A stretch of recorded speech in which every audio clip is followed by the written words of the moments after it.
तुम चाहते हो कि सबके साथ तुम बराबरी वाला बर्ताव करो, सबके साथ तुम प्यार से रहो, पर कई बार तुम्हारे मन की स्थिति तुम्हें बेचैन कर जाती है और तुम्हारे लिए काफ़ी मुश्किल हो जाता है अपने आप को शांत रख पाना। हर बार चुप रह जाना भी जरूरी नहीं होता है। जहाँ लगे कि अब बहुत गलत हो रहा है, तब वहाँ पर बोलना भी चाहिए। हर जगह चुप रह जाना सही नहीं होता। लोगों को लग जाता है कि तुम खामोश हो गए हो, तो इसका मतलब कि तुम डर गए हो। नहीं, बिल्कुल भी नहीं।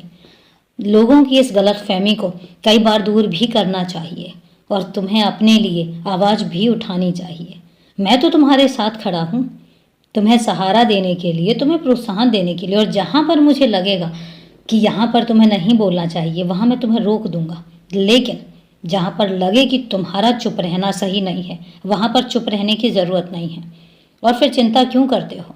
तुम्हारे शब्दों का चुनाव मैं करवाऊंगा और मैं ही आवाज़ भी बनूंगा और तुम्हें ताकत भी मैं ही दूंगा, क्योंकि मुझे ज़रा भी पसंद नहीं है कि कोई मेरे बच्चे को कुछ भी गलत कह जाए। मैं तो तुम्हारे साथ हूँ ना, फिर तुम निश्चिंत रहो। मेरे कुछ तरीके हैं तुम्हें ज़िंदगी और ज़िंदगी का महत्व समझाने के लिए, और जब मुझे लगता है कि अब तुम्हें समझाने की ज़रूरत है, मैं तभी समझाता हूँ। तुम्हारी ज़िंदगी में दखल भी मैं तभी देता हूँ, वरना तो मैं तुम्हें आराम से रहने देता हूँ, खुल के ज़िंदगी जीने देता हूँ। जियो तो सही। और हमेशा चाहता हूँ कि तुम बस आगे बढ़ते रहो।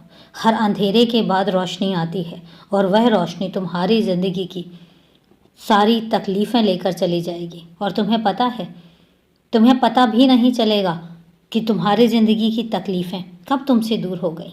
कुछ ऐसा होगा कि सब कुछ अचानक ही चलेगा और सब कुछ ठीक हो जाएगा, एकदम से ठीक हो जाएगा। और मेरे होते हुए तुम्हारे जीवन में कुछ गलत हो ही नहीं सकता। तुम्हें पता है, तुम पिछले कितने दिनों से बेचैन थे, परेशान थे, और मेरा जॉब भी तुम सही से नहीं कर पा रहे थे। लेकिन अब निश्चिंत रहो, तुम सब काम अपने पूरे समय पर कर पाओगे, क्योंकि अब मैं करवाऊंगा, और मैं सारे काम तुम्हारे समय पर ही करवाऊंगा। और अभी के लिए शुभ रात्रि मेरे बच्चे।